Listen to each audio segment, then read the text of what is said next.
Channel को subscribe करना ना भूलें और हमारे ताज़ा वीडियो सबसे पहले देखने के लिए बेल आइकन को दबाएं।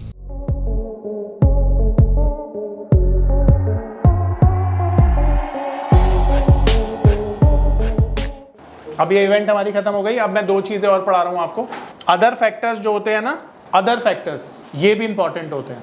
ये तो डायरेक्ट फैक्टर हैं, इवेंट्स हैं, ठीक है। अब फैक्टर्स हैं, ये इवेंट नहीं है, फैक्टर्स हैं। अब ये फैक्टर्स क्या होते हैं समझो।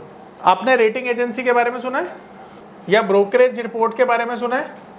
देखो रेटिंग एजेंसी क्या होती है पहले समझाता हूँ। इकरा, क्रिसिल, मूडीज, S&P 500, ये बहुत बड़ी रेटिंग एजेंसीज हैं। रेटिंग एजेंसी दुनिया में क्या काम करती हैं सबसे पहले समझ लो। देखो देश की जो गवर्नमेंट होती हैं, जो इंडस्ट्रीज होती हैं, उनको रेट करने का काम होता है रेटिंग एजेंसी का। जैसे मान लो अमेरिका की हालत कैसी है, अच्छी है, बुरी है, ये कौन देख रहा है? कोई ना कोई तो है ना। तुम अमेरिका में निवेश करने जा रहे हो तो तुम्हें पता होना चाहिए ना अमेरिका की हालत कैसी है। तो ये हालत कौन बताएगा तुमको? रेटिंग एजेंसी बताएगी। यानी रेटिंग एजेंसी का काम होता है टू रेट द इकोनॉमी और द सेक्टर, जिससे तुम्हें समझ में आता है कि इकोनॉमी की हालत कैसी है, तभी तुम दूसरी कंट्री में इन्वेस्ट करने के लिए जाते हो। अब यहाँ लर्निंग समझो क्या है। अगर रेटिंग एजेंसी किसी कंट्री को डाउनग्रेड कर दे, जैसे अभी कुछ दिनों पहले, कुछ महीनों पहले अमेरिका को S&P 500 ने डाउनग्रेड किया था, तो अमेरिका के मार्केट नीचे आ गए थे। तो इसी तरह से ये जो फैक्टर्स है, ये इकोनॉमी को डायरेक्ट क्या करता है? इंपैक्ट करता है। तो जब भी रेटिंग एजेंसी किसी कंट्री को डाउनग्रेड कर देगी तो उस कंट्री का मार्केट कहां जाएगा? नीचे जाएगा। और अपग्रेड कर देगी तो ऊपर चला जाएगा। क्योंकि इनको देखकर बहुत सारे जो FIIs हैं, FPIs हैं, वो पैसा लगाते हैं उस कंट्री में, इसलिए इंपॉर्टेंट है।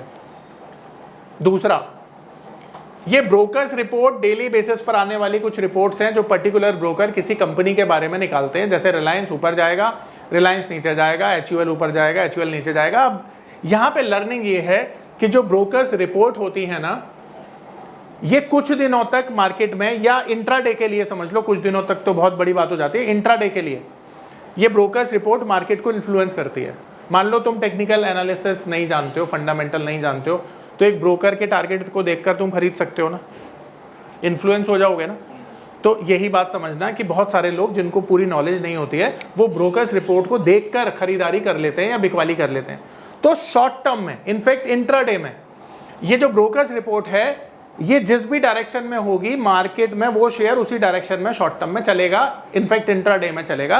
लर्निंग ये है, कोई भी ब्रोकर अगर किसी कंपनी को डाउनग्रेड कर रहा है तो देखना तुम अक्सर उस शेयर का प्राइस नीचे आएगा।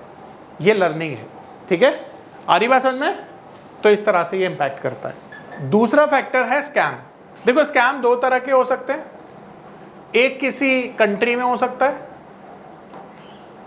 और दूसरा किसी कंपनी में हो सकता है ना। अब किसी कंट्री में अगर स्कैम हो गया तो ये अच्छी बात है, बुरी बात है? बुरी बात है ना।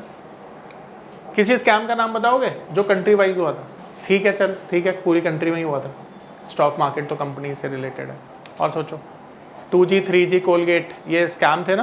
फ्रीडम नहीं, रोड वाला कोलगेट स्कैम समझते हो?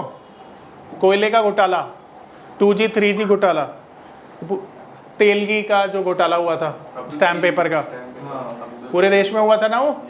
तो जब देश में किसी कंट्री में घोटाला होता है ना, तो जो FIIs होते हैं ना, FIIs जो होते हैं या FPI जो होते हैं या जो FDI होता है, उसके फ्लोज कम हो जाते हैं। अच्छा, तुम किसी ऐसी कंट्री में इन्वेस्ट करने जाओगे जहां पर तुम्हें पता है करप्ट कंट्री है? जाओगे? नहीं जाओगे ना। तो उस कंट्री का स्टॉक मार्केट क्रैश करेगा, इस वजह से नहीं करेगा। तो जब कंट्री में कभी भी स्कैम होता है तो ये बहुत बुरी सिचुएशन मानी जाती है, ध्यान रखना। सत्यम, DHFL, yes bank, PCJ and many more, बहुत सारी कंपनीज ऐसी हैं जिनमें स्कैम हुआ। अब ध्यान रखना, यहाँ पे बहुत बड़ी लर्निंग तो मैं सिखा रहा हूँ। कभी भी किसी कंपनी में अगर स्कैम हो जाए तो तुरंत प्रभाव से उससे एग्जिट लेना है तुम्हें। क्योंकि मैंने अपने एक्सपीरियंस में देखा है, जिस भी कंट्री में स्कैम हुआ ना, कंपनी में सॉरी, वो कंपनी का शेयर ना 95% प्लस टूट गया है, नीचे आ गया है स्कैम के बाद 6 महीने, 7 महीने, 1 साल में। तो कभी भी इमोशनल होके मैं सोचना, अरे अच्छा शेयर है, समझ रहे हो? हमेशा ध्यान रखना, कैपिटल को प्रोटेक्ट कर लेना। बहुत बड़ी लर्निंग दे रहा हूँ, नहीं तो जाकर बैक टेस्ट कर लेना। तो जब कंपनी में स्कैम होते हैं तुरंत प्रभाव से एग्जिट लेना है। क्या करना है? एग्जिट लेना है, ये लर्निंग है। कोई भी कंपनी हो, अगर कॉर्पोरेट गवर्नेंस का इशू आ गया, स्कैम हो गया, तो निकल जाओ तुरंत प्रभाव से। मेरा नाम है अतुल।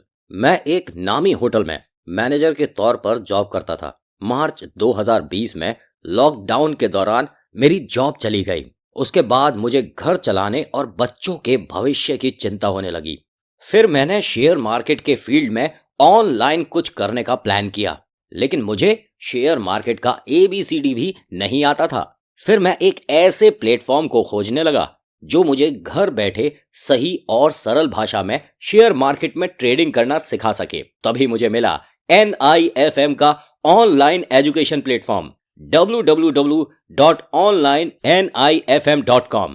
NIFM के ऑनलाइन एजुकेशन प्लेटफॉर्म पर बहुत से ऐसे कोर्स थे जिनसे मैं अपने स्टॉक मार्केट में इन्वेस्टमेंट और ट्रेडिंग के सपनों को पूरा कर सकता था, जैसे कि stock market trading beginners course, NIFM certified smart investor course, advance level smart investor course, technical analysis course, fundamental analysis course, options trading strategies, research analyst certificate course, diploma in financial market course और ना जाने ऐसे बहुत से course उपलब्ध हैं। फिर मैंने www.onlinenifm.com की साइट पर जाकर NIFM का NIFM certified smart investor course को ऑनलाइन परचेज किया, जिसको सीखने के बाद मैंने जाना कि शेयर मार्केट से पैसा कमाना कितना आसान है। बस आपको एक सही प्लेटफॉर्म की जरूरत है, जो है www.onlinenifm.com। NIFM के ऑनलाइन प्लेटफॉर्म की वजह से मैंने लॉकडाउन के दौरान शेयर मार्केट से अच्छी इनकम भी जनरेट की। थैंक्स NIFM, जिसकी वजह से आज मैं एक होटल मैनेजर से प्रोफेशनल ट्रेडर बन पाया। कॉल 8588688475 और विजिट www.onlinenifm.com।